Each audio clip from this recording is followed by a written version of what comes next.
Segunda carta de Paulo aos Coríntios, capítulo 12, versos de número 7 a 10. Diz assim a palavra do Senhor. E para que não me ensoberbecesse todos, com a grandeza das revelações, foi-me posto um espinho na carne, mensageiro de Satanás, para me esbofetear, a fim de que não me exalte. Por causa disso, 3 vezes pedi ao Senhor que o afastasse de mim. Então ele me disse: a minha graça te basta. Se aperfeiçoa na fraqueza. De boa vontade, pois, mais me gloriarei nas fraquezas, para que sobre mim repouse o poder de Cristo. Pelo que sinto prazer nas fraquezas, nas injúrias, nas necessidades, nas perseguições, nas angústias, por amor de Cristo. Porque quando sou fraco, então é que sou forte. A igreja pode assentar-se. No dia de ontem, eu celebrei 22 anos de ministério pastoral. E eu confesso a vocês que eu só vi os 10 primeiros anos. Os outros 12 anos eu praticamente não percebi passar. 22 anos de ministério pastoral, frequentando o Presbitério do Rio desde 1996. Então, 30 anos conhecendo o presbitério, 22 anos como pastor do Presbitério do Rio. Só que isso não é um fato isolado. Cada um de nós, todo ano, comemora aniversário da sua vocação ou da sua profissão, não é isso? Quem tem mais de 30 anos de trabalho e celebrou ano passado, levante a mão. Mais de 30, pode ser 40, 50. Quem vai completar aí 25 anos de trabalho? Levante sua mão. Vocês vejam como que cada um de nós tem uma data celebrativa. E eu pergunto para você, foi fácil comemorar 40 anos de trabalho, 30 anos de trabalho, 20 anos de trabalho? Antigamente, as pessoas eram a sua empresa. Eu me lembro quando era pequenininho, juntava os amigos do meu pai, era aquela eterna briga. Um dizia que o Bradesco era top como empresa, o outro dizia que a Coca-Cola era maravilhosa, o outro dizia que o Banco do Brasil era maravilhoso. Hoje as pessoas não defendem seus trabalhos, porque lamentavelmente até o fato de trabalhar hoje é transitório. Hoje você está, amanhã você pode não estar. Não é verdade? Mas existem algumas marcas, algumas cicatrizes que nós angariamos, obrigado, querido, que nós angariamos ao longo do tempo, de tanto tempo de trabalho, quer seja um ministério pastoral, de presbítero, presbitério diaconal, quer seja um ministério à frente de trabalhos femininos, etc., música, mas ao mesmo tempo existem circunstâncias ou de casamento. Nós celebramos aniversário de casamento todo ano. E eu elenquei 5 aspectos que eu entendo, que eu gostaria de compartilhar com vocês, que eu acho que aquilo pela qual eu passo, talvez seja um pouco do que cada um de nós passa. Com 20 e poucos anos de trabalho, a nossa alma muitas vezes se encontra cansada por uma coisa chamada ditadura da performance. Não sei você, mas como pastor, e ainda mais nos nossos dias, se você não botar um telão de LED, você já está ultrapassado. Se a sua igreja não crescer 100 membros em um ano, Deus não está falando ali. Se as pessoas não estiverem em uma ambiência onde elas possam explorar tudo o que é da igreja, essa igreja está com um problema, está com uma crise. E se surgem assuntos os quais você não domina, você está totalmente ultrapassado. Não é possível que você não utilize a inteligência artificial. Para vocês terem uma noção como essa ditadura da performance, ela pega inclusive o ministério pastoral, tem alguma profissão aqui hoje, nessa manhã, que está ameaçada pela inteligência artificial? Só nós dois, Mateus? Levanta a mão, gente. A inteligência artificial não está aqui não vai perseguir a gente não. 1, 2, 3, 4, 5, 6, 7, 8. Na Alemanha, fizeram um culto, onde colocaram a inteligência artificial para pregar. Aí ela escolheu um personagem, uma camisa polo bonita, etc. O indivíduo pregou. Ao final do culto, lá na Alemanha, perguntaram para os presentes o que eles haviam achado. E sabe qual foi a resposta deles? Olha, só tem um ponto que ficou esquisito. Aí, pois não, é que a inteligência artificial ela não consegue dar tanto peso às emoções quanto um ser humano. Em outras palavras, duração do sermão, aprovado. Conteúdo, aprovado. Base na confissão de fé daquela referida igreja, aprovado. Layout do pregador, aprovado. Voz, aprovado. A única coisa que não ficou boa é porque não chorou. Se chorasse em 1 ou 2 pontos, aí ficava legal. Eu lhe pergunto, pastor também é uma vocação que com o tempo pode ser substituído pela inteligência artificial?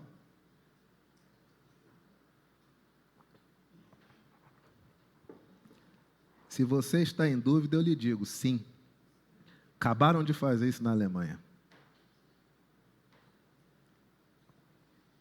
A ditadura da performance diz que o pastor tem que ser um pastor de resultados.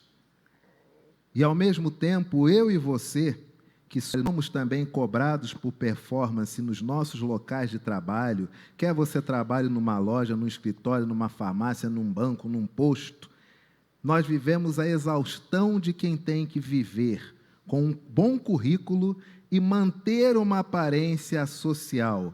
Você já se cansou, já teve algum cansaço na alma de todo mês ter que performar para apresentar bons resultados? Você já passou por isso?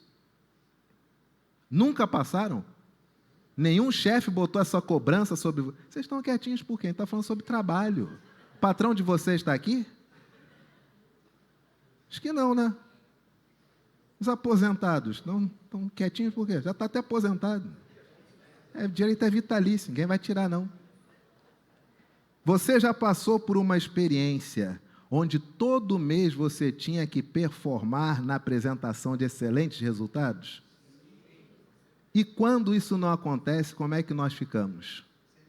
E quando o chato performa mais do que nós? E quando ele rouba a nossa cartela de clientes? E quando é na igreja, que ainda diz que é para a glória de Deus?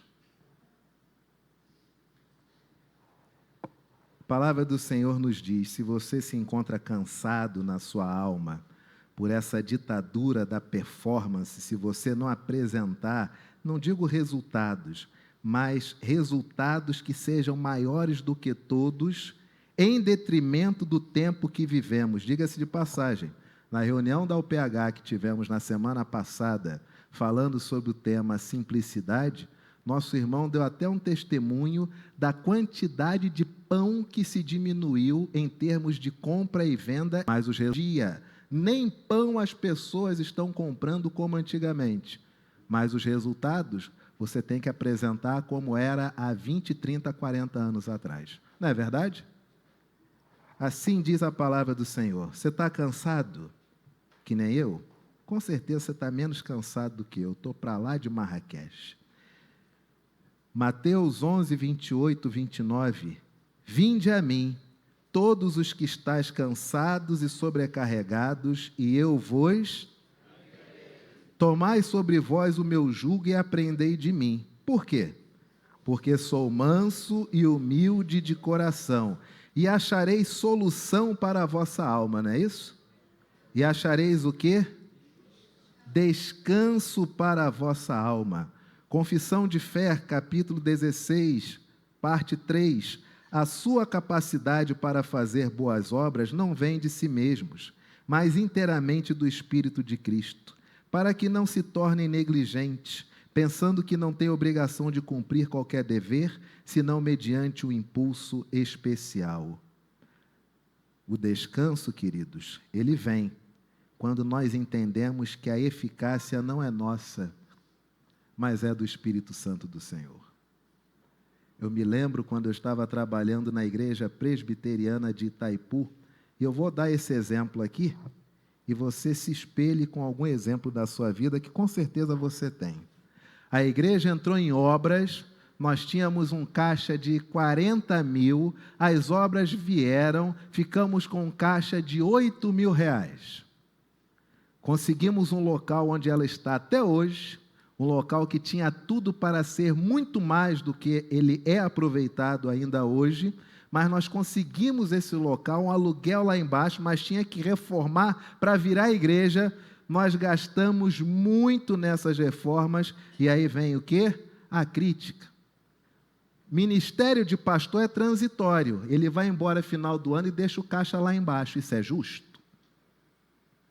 Gostaria de ouvir isso? Mas é o que os pastores ouvem. Pastor é passageiro. Ministério pastoral é fugaz. Tá bom para tu? E eu ouvia isso. O senhor gastou, quem decide é conselho. Mas na hora que dá problema, foi o pastor. O senhor gastou muito nessa reforma. Nós perdemos caixa, só tem 9 mil, tinha 40, quase 50, só ficou 9. Como é que vai ser? Aí um ano o senhor vai embora, a igreja fica sem recursos. E por mais que eu falasse, sem recursos porque está com uma casa lindíssima, senti que não era para falar. Aí comecei até a pensar, meu Deus, se eu pegar do meu salário, separar 500 reais e todo mês aplicar no caixa da igreja, em quantos anos a gente vai conseguir reverter pelo menos 10 mil, 15 mil? Fiz esse estudo e falei, bom, vou fazer isso, porque afinal de contas gastamos, né? Tudo bem.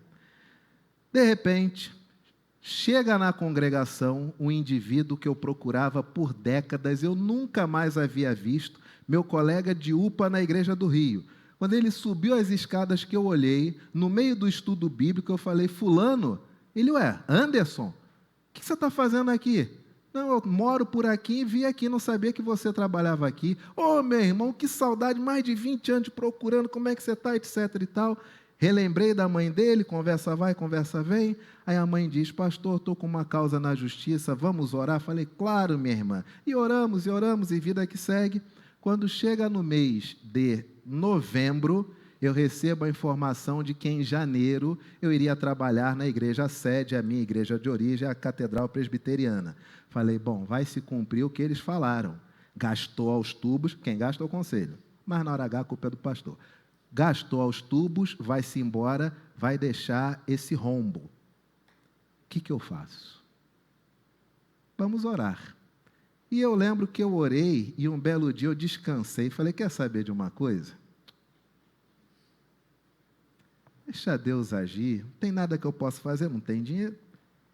E aí, chega no mês de novembro, tem a marcha das ofertas, aí vejo o pessoal, a marcha das ofertas e tal. Termina, vem o diácono. Na hora da contagem, me chama. Pastor, nós temos um problema. Falei, a gente já não tem dinheiro, ainda roubaram. Qual que é o problema? Pastor, nós temos um problema com a arrecadação de hoje. Falei, tá, mas vocês viram câmera de segurança, já informaram o diácono para trancar ali, chamaram a polícia, já chama o SAMU também, porque a crise vai ser braba. Vocês viram o que aconteceu? Pastor, a gente recebeu aqui esse cheque. Falei, sim, o que tem? O cheque é de 30 mil reais. Vocês receberam um cheque de 30 mil? Isso. E a dúvida de vocês qual que é? A gente não sabe o que fazer porque um valor desse... Falei, vamos fazer o seguinte, vamos fazer mais ou menos como a gente faria se fosse com R$1. A gente deixa no cofre, tá? Aí segunda-feira de manhã cedo eu até venho para ajudar, caso vocês fiquem receosos. A gente vai junto no banco, deposita, não é no envelope não, deposita na boca do caixa. Beleza? Mas só tem certeza que é para depositar? eu só vou saber se descontar. Se descontar e der certo, estava certo. Se descontar e não der certo, estava errado. Mas só vou saber no banco, não é aqui. Tudo bem. Quando eu cheguei em casa, eu falei, meu Jesus, de onde veio esse dinheiro, meu Deus? Meu Deus do céu, 30 mil reais. Mas eu não orei? Seja feita a vontade de Deus. Tá bom. De 9 mil, o cheque foi descontado. Puf, 39, uns quebradinhos, 40 mil. Já era o valor de quando eu entrei na congregação há 3 anos passados. Falei, bom, empatou. Já está positivo que mudamos de local, beleza. Chega dezembro, sou chamado. Falei, pronto, agora roubaram os 40 contos. O que é? Nós recebemos um cheque aqui, reverendo. Ah, de quanto? 50 mil. É da mesma pessoa que eu nunca fui de querer saber quem deu o dinheiro, até hoje eu sou assim. É da mesma pessoa? É. Ô meu filho, se é o cheque da mesma conta, é da mesma pessoa, meu filho, o que a gente faz, meu filho? Deposita na boca do caixa, meu filho, vou com você amanhã. Aí de 40 passou para 90 mil. E foi assim que eu saí da igreja de Itaipu. Entrei com 40 mil, fizemos uma obra não faraônica, mas abraâmica no local e saímos com o dobro e mais um tantinho. Agora eu te pergunto, se eu não descansasse em Deus, eu tinha largado o ministério ali mesmo. Mas isso que eu estou falando aqui é do ponto de vista do ministério pastoral. Você já passou por isso na sua empresa, não já? Falta de recursos para fechar o caixa, patrão cobrando e de repente Deus não abriu as portas? Nós passamos por isso todo dia. Por que vocês passam o que o pastor passa e etc? Porque isso faz parte da vida. Não é castigo nem vitória de Deus, é a vida comum. Segundo ponto, que eu alteraria ou me ensinaria há 30 anos atrás, quando eu entrei nessa vida aos 16 anos, é a ilusão do controle. Nós achamos que temos o controle das coisas. E quando a vida prova que nós não temos controle, ocorre uma coisa em nós chamada frustração. Projetos que falharam e a dor de não ter resposta para todas as crises do rebanho. Você já passou por projetos que não vingaram? É uma coisa terrível. É uma péssima experiência. Em 2011, 2026, há 15 anos atrás, nós desenvolvemos um site para a Igreja do Rio, que se ele fosse lançado hoje, ele ainda seria revolucionário. Ele tinha a previsão do tempo no site da igreja, tinha aquele Google Earth que olha tudo, etc., entrando pela igreja, mostrando cada ponto da igreja. Cada sociedade interna tinha um blog que era vinculado a esse site, então todo dia o PH, o UPO, o MP, o CP, Coral, podia atualizar suas notícias, e a ideia era mudar a forma de comunicação na igreja. Por exemplo, passa-se a semana, a gente vem na igreja e recebe o quê para saber das atividades da igreja? Nós recebemos o boletim. A ideia naquela época era o contrário. Era ter todas as informações no site e no domingo seria impresso o quê? O resumo do site, porque já estava tudo lá. Você não demoraria um domingo para o outro para saber o que vai acontecer. Você saberia em tempo real e receberia um papel apenas com o resumo. Nos dias de hoje, você já viu algo assim? Por isso que eu digo que seria revolucionário até hoje. Só que esse projeto foi boicotado, flopado, crucidado, e nós ficamos, na época, perplexos, porque nos pediram para fazer. Para vocês terem uma ideia, uma pessoa que Deus levantou para ajudar a fazer esse site, 2, um é programador hoje em Portugal, o outro era responsável pelo jornal de esportes, o Lance Net. E o Lance, o jornal de esportes em mídia digital, ele era mais lido do que todos os outros jornais juntos.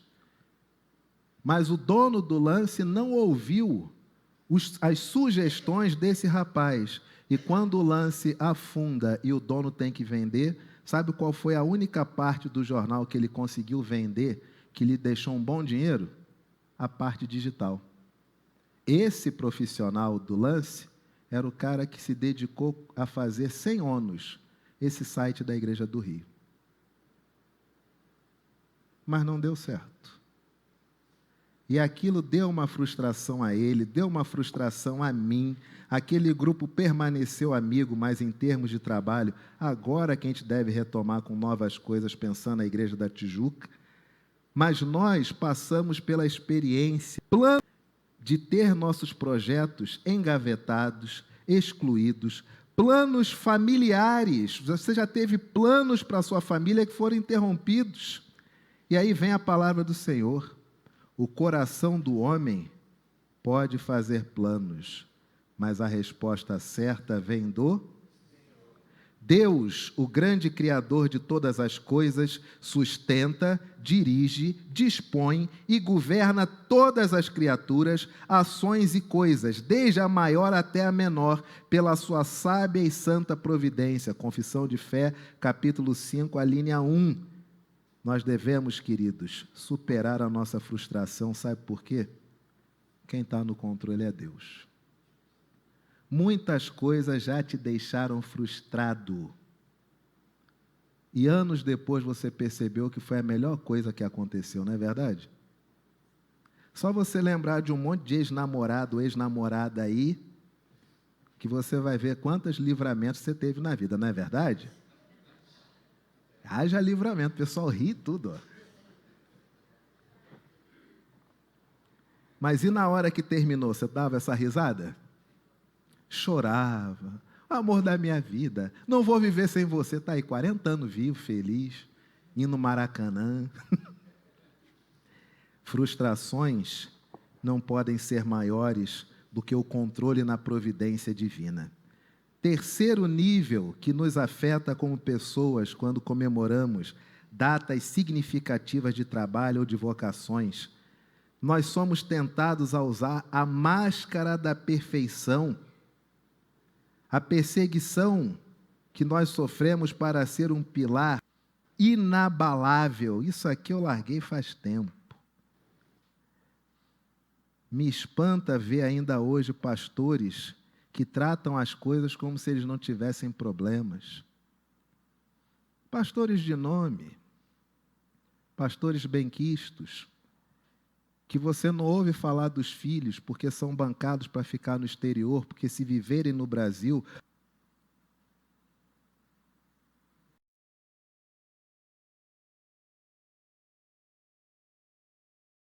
Pastores que não pastoreiam pessoas, pastoreiam comentários de Instagram ou de YouTube. E com relação a esses, se lembra quando eu falei sobre o envolvimento da igreja, instituição, com a política? Se lembra disso? Nada contra o indivíduo ser o que ele quiser, mas tudo contra marionetar a igreja como instituição para se envolver naquilo que lhe apraz. Como pessoa, vai à luta. Como igreja, nossa causa é o Evangelho de Cristo.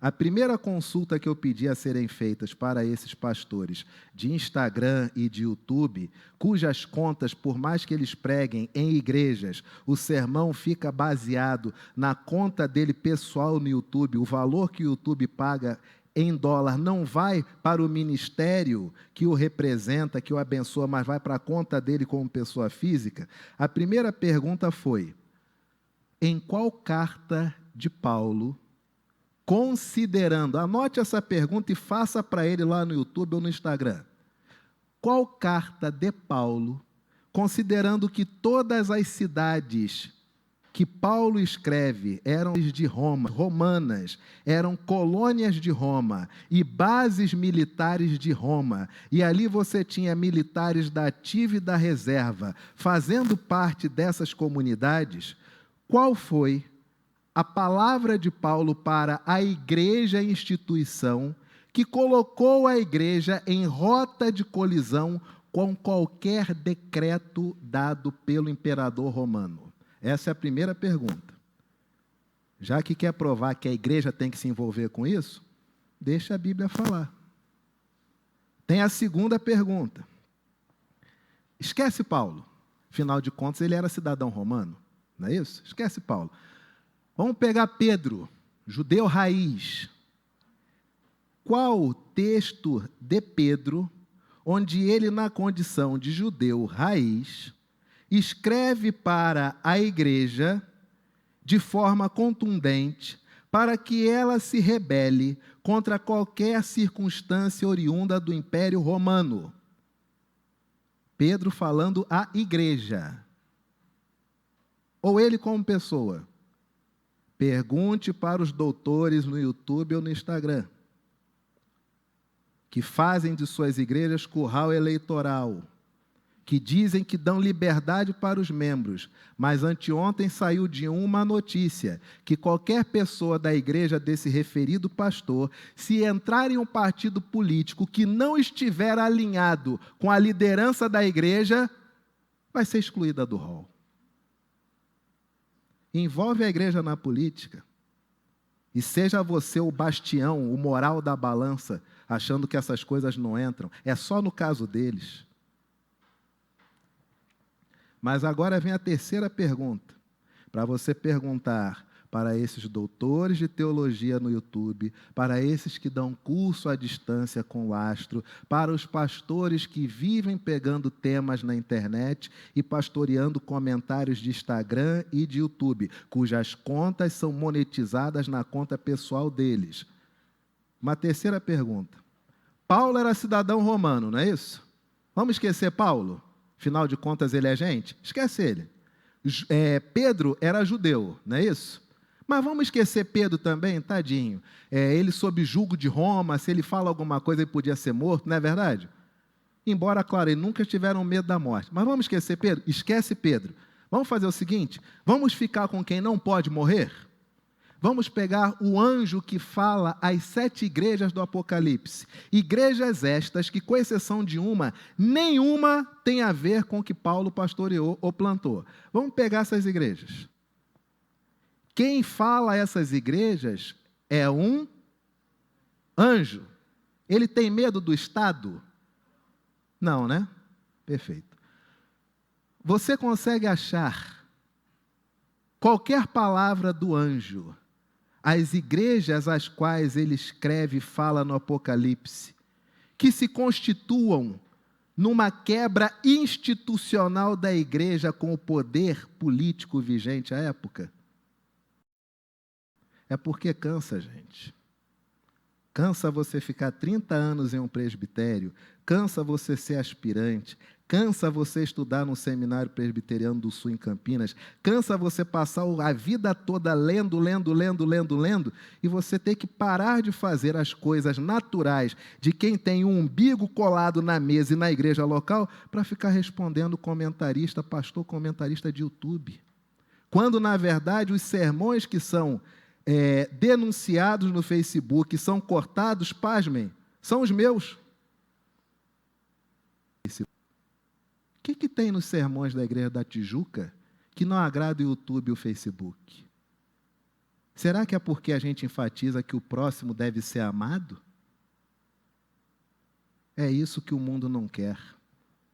O mundo quer que nós nos dividamos para que ele ganhe.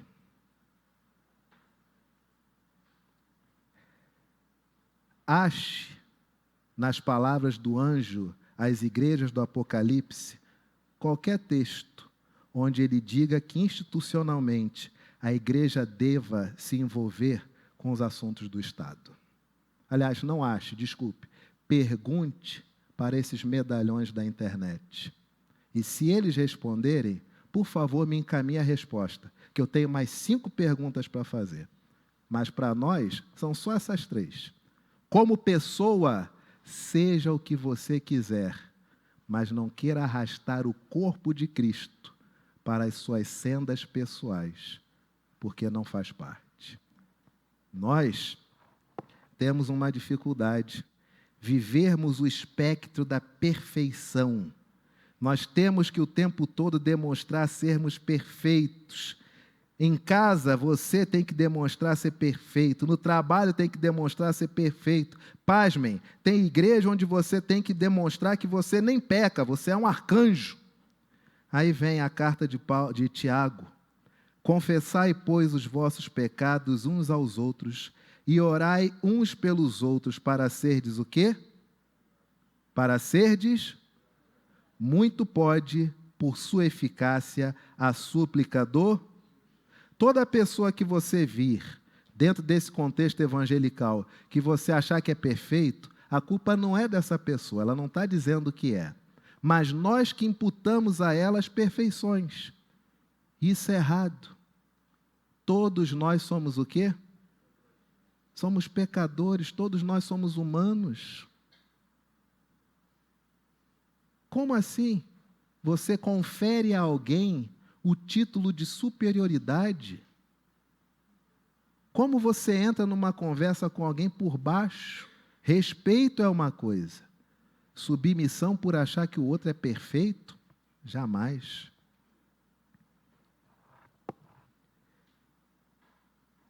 Confissão de fé nos ensina: todavia, as influências da carne e do mundo, prevalecendo neles, podem levá-los a cair em graves pecados. Por isso atraem sobre si os juízos de Deus, entristecem o seu Santo Espírito e sofrem a perda de suas graças e confortos.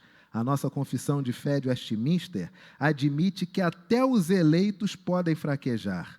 A cura começa quando admitimos que precisamos da graça, tanto quanto qualquer pessoa no banco. Nunca entre nessa historinha de vender uma perfeição. Pelo contrário, acertou, todos nós acertamos. Errou, todos nós erramos. Nenhum de nós é perfeito. Nenhum de nós pode clamar do outro perfeito. Queridos, de onde veio essa ideia de que você tem que demonstrar ser uma pessoa perfeita, hein? Já pensou se Jesus escondesse o choro toda vez que quisesse chorar? Já pensou se Jesus não abrisse o coração como tantas vezes ele abriu? Para manter uma aura de perfeição? De forma alguma.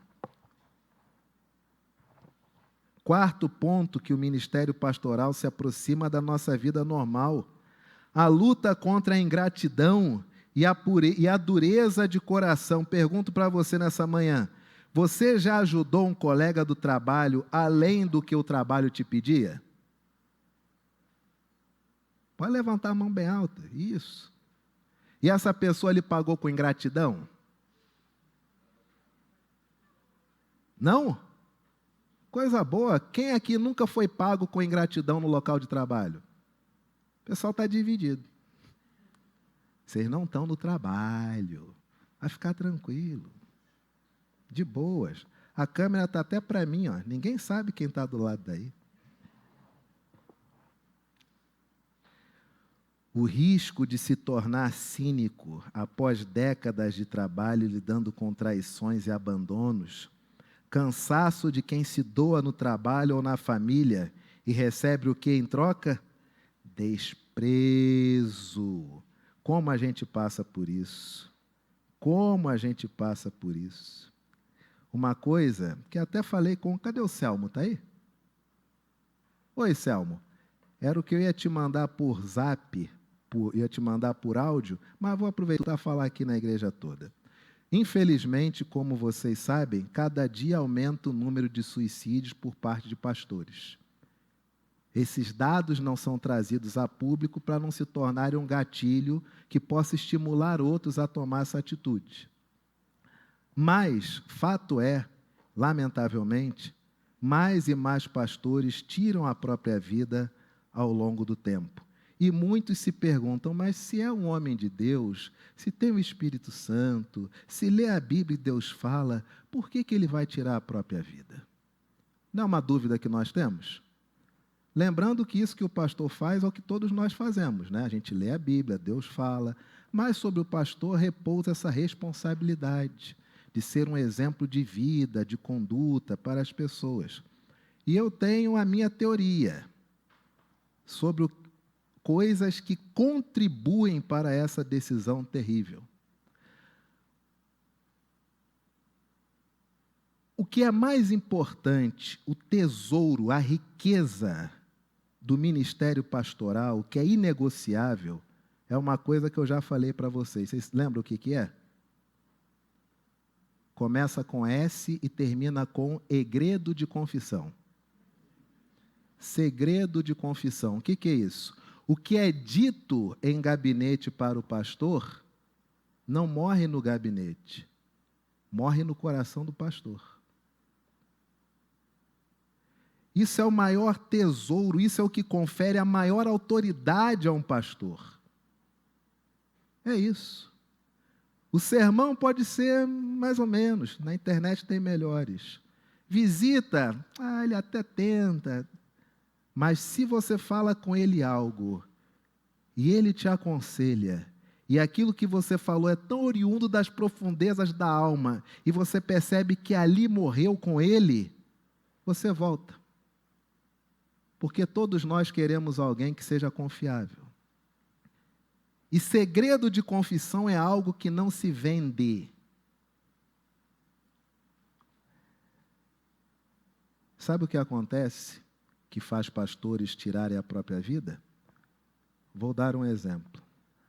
Alguém chega para mim e confessa o seguinte: eu realizei 2 abortos. E meus pais não sabem, e meu marido não sabe. E o que você diz? Como é que você se sente em relação a isso?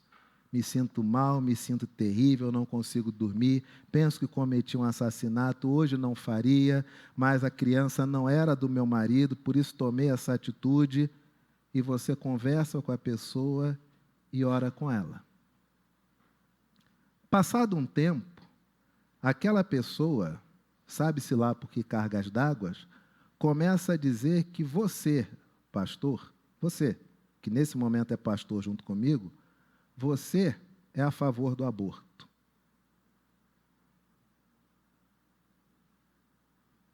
Aí você vai dizer o quê?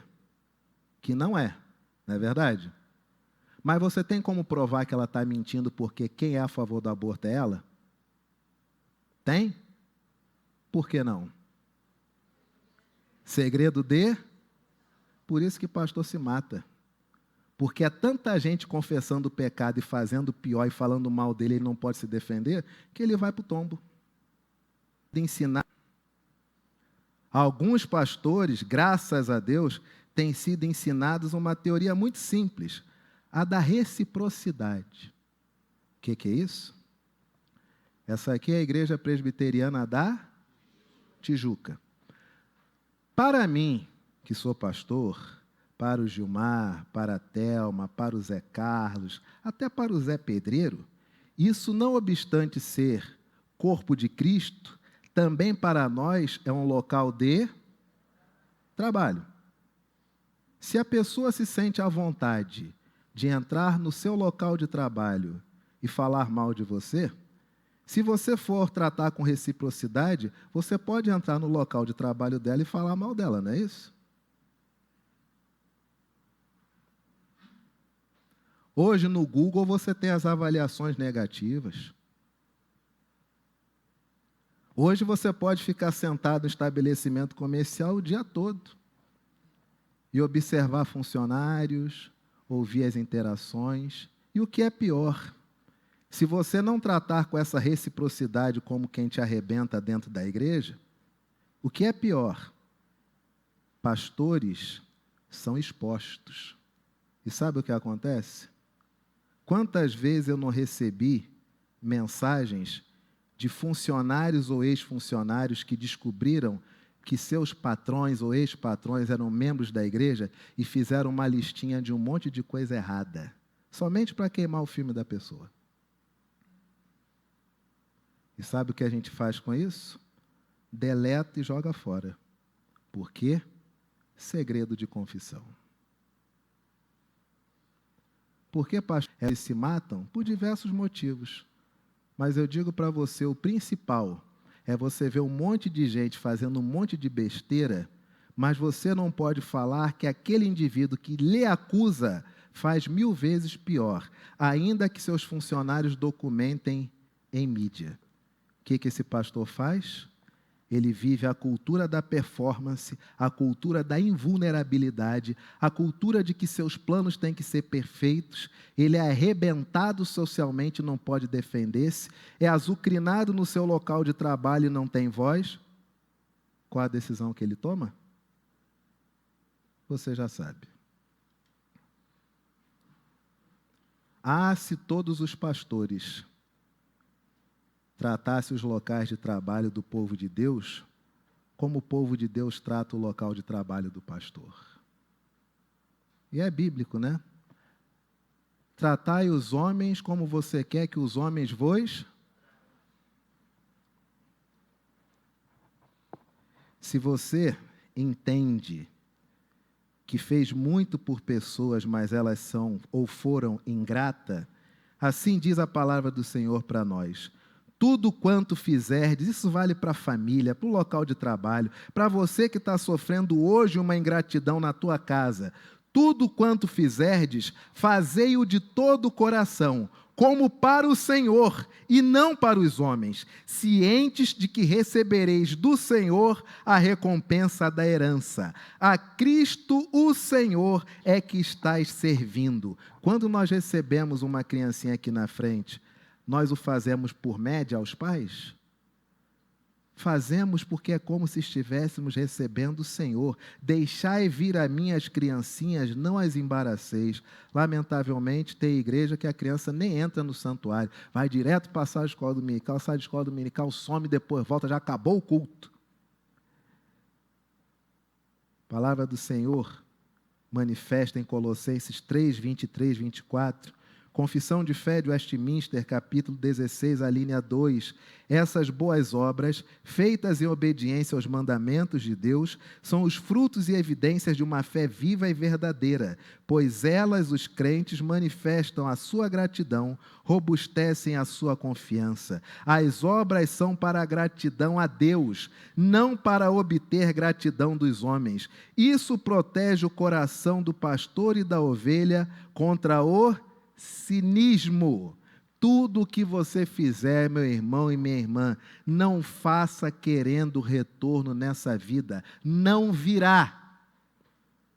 O próprio Senhor Jesus curou 10 leprosos. Quantos voltaram para agradecer? 1. Então, até se você curar lepra e curar 10 leprosos, se voltar 1, você pode bater no peito e dizer: igual com Jesus, não estou tão mal. Mas a vida traz muito menos do que isso. Último lugar, a brutalidade da diferença entre o valor do ordinário e o silencioso. Quando nós começamos um trabalho, tudo o que nós queremos é o quê? Visibilidade. Lembra daquelas reuniões do trabalho que, se você fosse o último a falar ou não falasse nada, implicava dizer que o outro sabia mais do que você? Lembra dessas reuniões? Lembra das reuniões de trabalho onde o outro apresentou, fez uma performance maravilhosa? Só tem um problema: os gráficos estão todos errados, mas o chefe gostou. E você não podia falar nada, senão você ia ser visto como alguém que estava com inveja? Lembra dessas reuniões?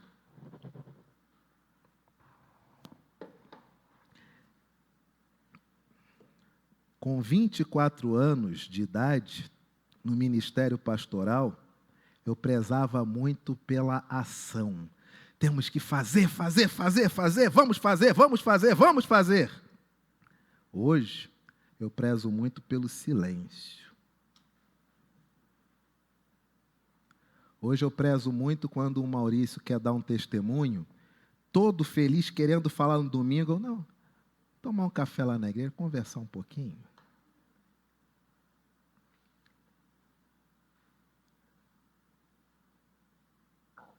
É no silêncio que você ouve a voz de Deus. Não é no ativismo. É no repouso da alma, quando até o barulho do ar-condicionado ele se torna audível, é que você está propenso a ouvir a voz de Deus. Mas nós sofremos uma tentação do ativismo. A tentação de achar que temos de fazer.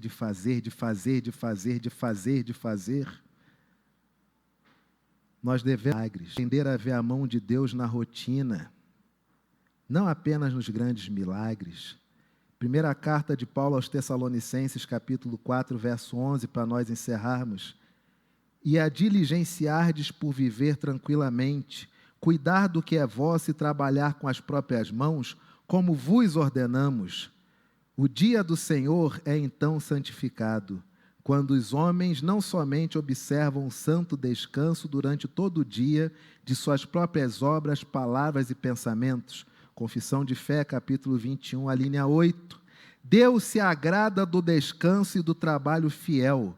A vida cristã madura celebra o ordinário santificado pela presença de Deus. Certa vez, um pastor, em plena reunião de concílio, esqueceu, na época, um disquete em casa e morava relativamente perto, foi para pegar esse disquete. Chegando para pegar o disquete, ele ouviu um choro. E ele voltou-se, a casa estava escura, voltou-se, acendeu a luz, estava o filho dele, pequenininho, brincando e chorando. E o pai pergunta, você se machucou? Não. Sua mãe te deixou sozinho? Mamãe está mimindo. E por que você está chorando? Porque eu estou só. Mas por que você está sozinho se a sua mãe está aí? Eu estou com saudade do Senhor. E o disquete na mão, a reunião, uma pausa esperando chegar as informações, o filho sentado brincando com 2 dinossauros e chorando. O pai retira a gola clerical, abre a camisa, senta e diz, hoje nós vamos brincar de Jurassic Park dentro de casa. Hoje nós vamos fazer lava brotar do sofá. E passaram os melhores 30 minutos daquela vida naquele momento como infância. E a criança dormiu de cansaço, agarrado com o dinossauro na mão. No dia seguinte, reunião do presbitério, o pastor chega e as pessoas perguntam, o que foi que houve que você não veio? Ficamos preocupados. Eu fiquei brincando em casa com meu filho. Isso é coisa que se faça? Não, isso é coisa de homem. E o assunto ontem era tão importante que está todo mundo vivo hoje aí. Mas meu filho, ele tem tempo. E o tempo dele era ontem. Queridos, nossa vida é repleta de ativismo. Mas você já priorizou o silêncio? No dia 16 de maio, é 16 de maio que é a programação da UPH? Vai ter o churrasco gastronômico, o gastronômico espiritual, e depois vão falar sobre solitude, sobre o silêncio da alma. Como isso é importante para a nossa vida. Se você completou aniversário de casamento, de vida, de família, de ministério e igreja, e já passou por essas circunstâncias, essas cicatrizes, de ter que demonstrar no seu trabalho resultados, ao mesmo tempo de achar, de ter a ilusão de que você está no controle, de achar que você tem que sempre vestir a máscara da perfeição, de entender que contra a ingratidão se luta e não se luta no silêncio, passa por cima, e de achar que o ativismo é maior do que o silêncio. Essa palavra nessa manhã foi para nós dois. Confia no Senhor de todo o teu coração. Existe um remédio, que é o melhor remédio, e ele é o maior remédio, mas para nós, ele é o pior remédio. Qual o remédio que cura todos os males? Qual que é? Não é bezetacil, não. Qual que é? Tempo. O que não tem remédio, remediado está. E como é que você sabe que não tem remédio? Quando passa o tempo. Toda essa circunstância adversa que talvez você esteja passando hoje, talvez ela só tenha um remédio. Sabe qual que é?